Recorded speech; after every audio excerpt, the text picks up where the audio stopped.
بسم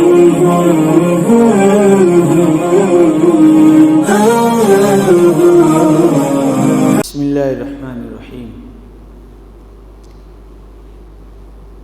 پڑوسیوں کے حقوق۔ ہمارے گھر کے آس پاس جو رہتے ہیں ان کو پڑوسی اور ہمسایہ کہا جاتا ہے۔ دین اسلام میں پڑوسیوں کے بہت حقوق ہیں۔ تمام مسلمانوں پر یہ ذمہ داری ڈالی گئی ہے کہ وہ اپنے پڑوسیوں کے ساتھ اچھا برتاؤ کرے۔ اگر ان کو دینی یا دنیاوی اعتبار سے کوئی ضرورت ہو تو ان کی مدد کرے۔ قرآن کریم میں پڑوسیوں کے ساتھ حسن سلوک کی بہت تاکید آئی ہے۔ قرآن کریم میں اللہ تعالیٰ فرماتا ہے کہ اللہ کی عبادت کرو، اس کے ساتھ کسی کو شریک نہ کرو، ماں باپ کے ساتھ اچھا سلوک کرو، نیز رشتہ داروں، یتیموں اور مسکینوں اور غریب اور قریب والے پڑوسی اور دور والے پڑوسی، ساتھ بیٹھے یا ساتھ کھڑے ہوئے شخص، مسافر کے ساتھ اچھا برتاؤ کرو۔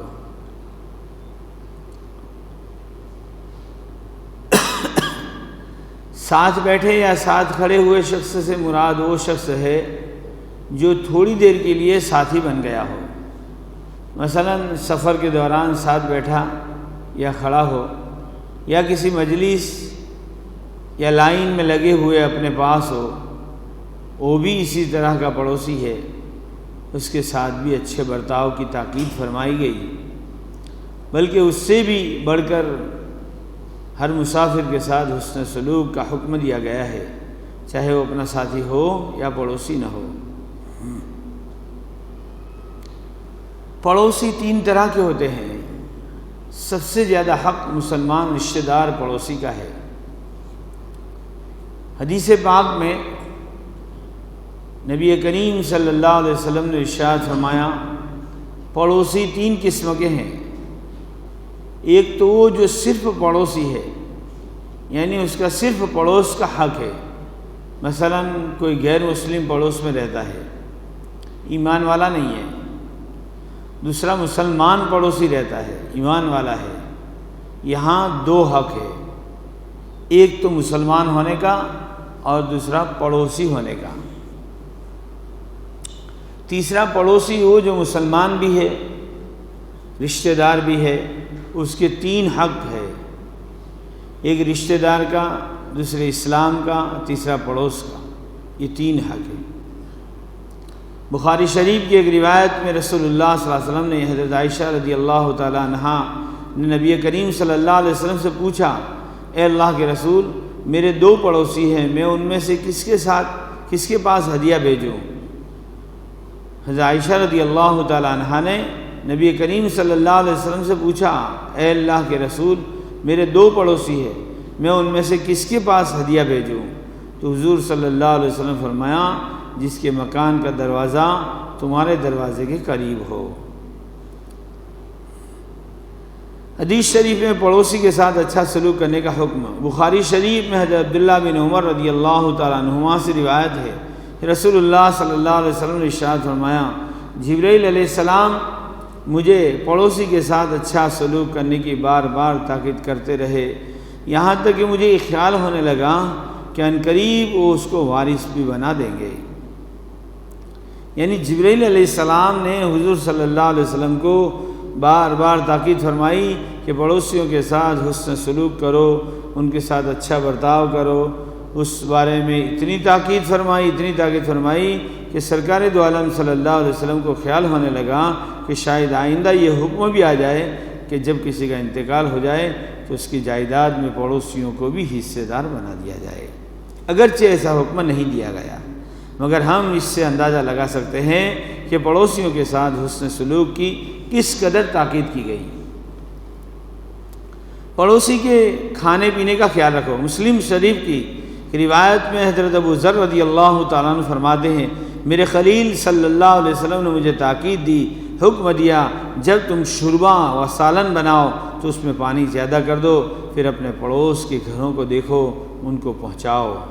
ایک حدیث میں آپ صلی اللہ علیہ وسلم فرمایا وہ شخص مومن نہیں جو خود پیٹ بھر کر کھا کر سو جائے مگر اس کے پہلو میں اس کا پڑوسی بھوکا رہے۔ ان حدیثوں پر غور کریں، ہم اپنی زندگی کا جائزہ لیں کہ کیا ان باتوں پر ہمارا عمل ہے؟ سالوں گزر جاتے ہیں مگر ہمیں یہ خبر لینے کی فرصت نہیں ہوتی کہ ہمارا پڑوسی کس حالت میں ہے، ان پر کیا گزر رہی ہے، ان کی کوئی ضرورت تو نہیں ہے۔ آج ان باتوں کی طرف ہماری توجہ بہت کم ہو گئی۔ پڑوسی کی زبان ہمارے لیے آئینہ ہے۔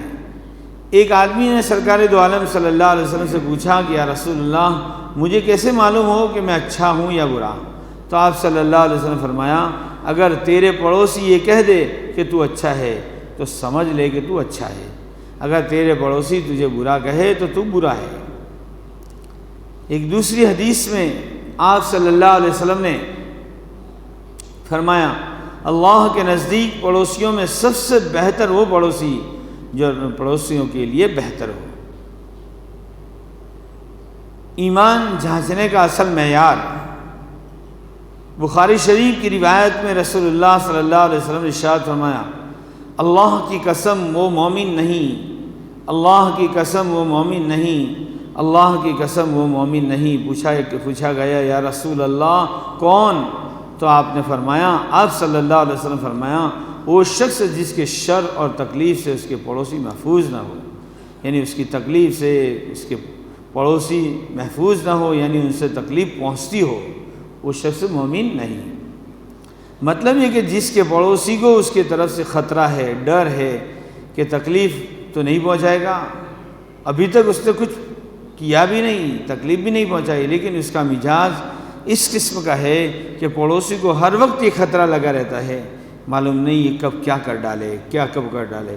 ایسے آدمی کے متعلق سرکار دو عالم صلی اللہ علیہ وسلم نے 3 مرتبہ قسم کھا کر ارشاد فرمایا اللہ کی قسم وہ مومن نہیں، اللہ کی قسم وہ مومن نہیں، اللہ کی قسم وہ مومن نہیں۔ صرف ابھی تکلیف پہنچائی نہیں بلکہ پڑوسی کو تکلیف پہنچنے کا ڈر ہو، اس کے لیے پیارے آقا نے کہا وہ مومن نہیں ہے۔ مسلم شریف کی حدیث میں ہے کہ آپ صلی اللہ علیہ وسلم فرمایا جس کا پڑوسی اس کی تکلیفوں سے مطمئن نہ ہو وہ جنت میں بھی نہیں جا سکے گا، جنت میں بھی نہیں جا سکے گا۔ 2 عبرت اور نصیحت سے بھرے ہوئے واقعات، قصے۔ حدیث کی کتابوں میں یہ واقعہ لکھا ہے کہ ایک مرتبہ سرکار دو عالم صلی اللہ علیہ وسلم سے عرض کیا گیا یا رسول اللہ فلاں عورت رات بھر نمازیں پڑھتی ہے اور دین کو ہمیشہ روزہ رکھتی ہے، صدقہ بھی خوب کرتی ہے، لیکن اپنے پڑوسیوں کو اپنی زبان سے تکلیف پہنچاتی ہے۔ ایسی عورت کے بارے میں آپ صلی اللہ علیہ وسلم کو پوچھا گیا کیا حکم ہے آپ فرماتے؟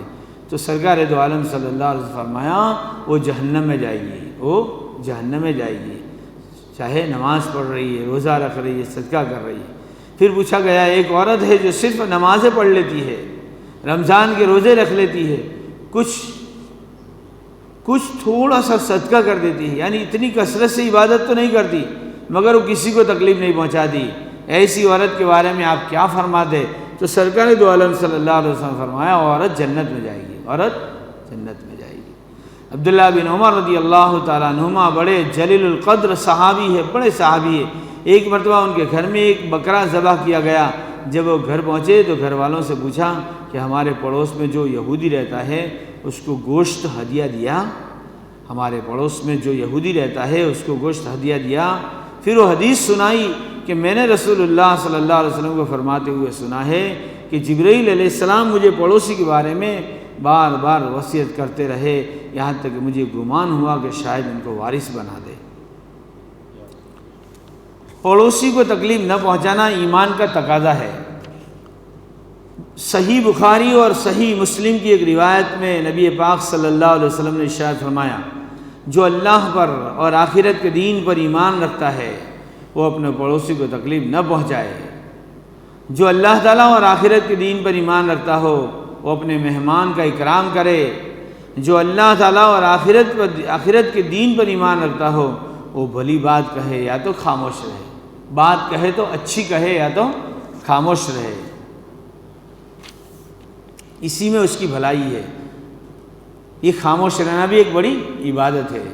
زیادہ آدمی بولتا ہے تو گناہ کر بیٹھتا ہے، اسی زبان کی وجہ سے آپ بعض مرتبہ کوئی ایسے الفاظ بول دیتا ہے کہ اس کو معلوم بھی نہیں ہوتے، اور اللہ تعالیٰ اس الفاظ سے ناراض ہو جاتے ہیں اور اتنی دور جہنم میں پھینک دیا جاتا ہے وہ کہ اس کو معلوم بھی نہیں ہوتا۔ اور بعض مرتبہ اچھے الفاظ تھوڑا سا بول دیتا ہے، اس کو معلوم بھی نہیں ہوتا، لیکن اس کی وجہ سے اللہ تعالیٰ جنت میں اس کا اعلیٰ سے اعلیٰ مقام کر دیتا ہے اور اس کی مغفرت کر دیتا ہے۔ اللہ تعالیٰ ہم سب کو ان باتوں پر عمل کرنے کی توفیق عطا فرمائے۔ حدیث نمبر 9، پڑوسی کے ساتھ برائی کرنا زیادہ سخت اور خطرناک ہے۔ ایک مرتبہ سرکار دو عالم صلی اللہ علیہ وسلم نے صحابہ کرام رضی اللہ تعالیٰ عنہ سے زنا کے بارے میں پوچھا گیا۔ زنا یعنی خراب کام، زنا کرنا کیسا ہے؟ لوگوں نے کہا وہ حرام ہے،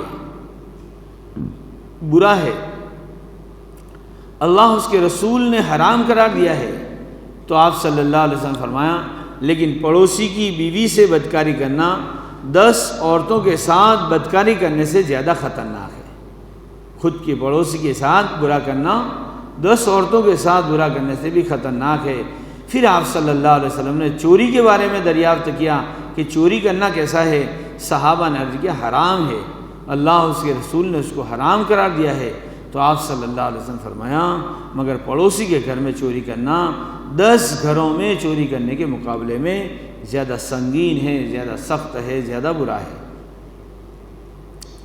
چونکہ ہر شخص اپنے پڑوسی کی جان اور مال اور عزت و آبرو کا پڑوسی ہونے کی حیثیت سے امانت دار اور محافظ ہوتا ہے، اس کی ذمہ داری ہے کہ اس کی حفاظت کرے، کیونکہ پڑوسیوں کا حق ہوتا ہے۔ تو جو شخص حفاظت کے بجائے خود ہی نقصان پہنچا رہے، خود ہی چوری کر لے، تو یہ کتنی خطرناک بات ہو گئی۔ اس لیے بڑے گناہوں میں اس کو شمار کیا گیا۔ بڑے گناہ یعنی گناہ کبیرہ کہ جو بغیر توبہ کے اللہ معاف نہیں کرتا۔ چھوٹے گناہوں کو تو اللہ تعالیٰ نماز کے ذریعے، وضو کے ذریعے، بھلائی کے ذریعے، صدقے کے ذریعے چھوٹے چھوٹے گناہ اللہ معاف کر دیتا ہے، لیکن بڑے گناہ کے لیے اللہ رب العزت نے قرآن میں بھی کہا ہے کہ اس کے لیے توبہ شرط ہے، الا من تاب وآمن وعمل صالحا، کہ بغیر توبہ کے اللہ تعالیٰ گناہ کو معاف نہیں کرے گا، اس کے لیے توبہ شرط ہے بڑے گناہ کے لیے۔ اسی حدیث میں آتا ہے کہ فجر کی نماز پڑھنے پر ظہر تک کے گناہ اللہ تعالیٰ چھوٹے چھوٹے صغیرہ گناہ معاف کر دے۔ پھر ظہر پڑھ لی، فجر سے ظہر کا وقت معاف ہو جاتا ہے۔ پھر عصر پڑھ لی، ظہر سے عصر تک کے گناہ معاف کر دیتا ہے۔ پھر مغرب پڑھ لی، عصر سے مغرب عشاء پڑھ لی، مغرب سے عشاء، پھر فجر میں اٹھے تو پوری رات میں جو گناہ ہوئے، سو گئے، گناہ تو نہیں ہوتے لیکن پھر بھی گناہ ہو جاتے ہیں تنہائی میں، تو اللہ تعالیٰ چھوٹے گناہوں کو معاف کر دے گا۔ پڑوسیوں کے ساتھ کچھ حقوق، پڑوسیوں کے کچھ حقوق بھی بتائے اللہ کے رسول صلی اللہ علیہ وسلم نے۔ ایک حدیث میں سرکار دو عالم صلی اللہ علیہ وسلم نے پڑوسیوں کے چند حکم بیان کیے۔ ایک صحابی نے حضور اکرم صلی اللہ علیہ وسلم سے پوچھا کہ یا رسول اللہ، میرے اوپر میرے پڑوسی کا کیا حق ہے؟ میرے اوپر میرے پڑوسی کا کیا حق ہے؟ تو آپ نے فرمایا اگر وہ بیمار پڑ جائے تو ہم اس کی عیادت کریں، بیمار ہو جائے تو اس کی عیادت کرے، اگر وہ انتقال کر جائے تو اس کے جنازے میں شریک رہے۔ یہ بیمار کے بارے میں ایک بات میں نے پہلے بھی کہی تھی کہ اگر کوئی محلے کے اندر بھی کوئی ہمارا مسلمان بھائی بیمار ہوتا ہے تو اس کو خبر لینے جانا چاہیے، اور وہاں جا کر ایک دعا ہے، دعا پڑھ لینی چاہیے، الحمدللہ الذی عافانی مما ابتلاک بہ وفضلنی علی کثیر ممن خلقنا تفضیلا۔ حدیث پاک میں آتا ہے کہ جو آدمی یہ دعا پڑھ لیتا ہے تو وہ بیماری جو اس کو ہوئی ہے وہ بیماری موت تک اس کے پاس نہیں آئے گی۔ یہ حدیث میں پیارے آقا نے فرمایا۔ اور ساتھ ساتھ میں کچھ ہدیہ بھی دینا چاہیے، کیونکہ بعض غریب ایسے ہوتے ہیں بیچاروں کے پاس دوا کے لیے پیسے نہیں ہوتے، تو کچھ 100-200 روپئے 500 روپئے جتنی حیثیت ہو اس کو کچھ ہدیہ دے کر بھی آنا چاہیے، یا تو کم سے کم فروٹ وغیرہ بھی لے کے جانا چاہیے تاکہ گھر والے خوش ہو اور معین و مددگار بنے دوا کے اندر۔ حالات ایسے ہوتے ہیں ہمیں معلوم نہیں، جس کے گھر بیماری ہو تو اس سے پوچھے۔ اللہ تعالیٰ سب بیماروں کو شفائے کاملہ عاجلہ عطا فرمائے۔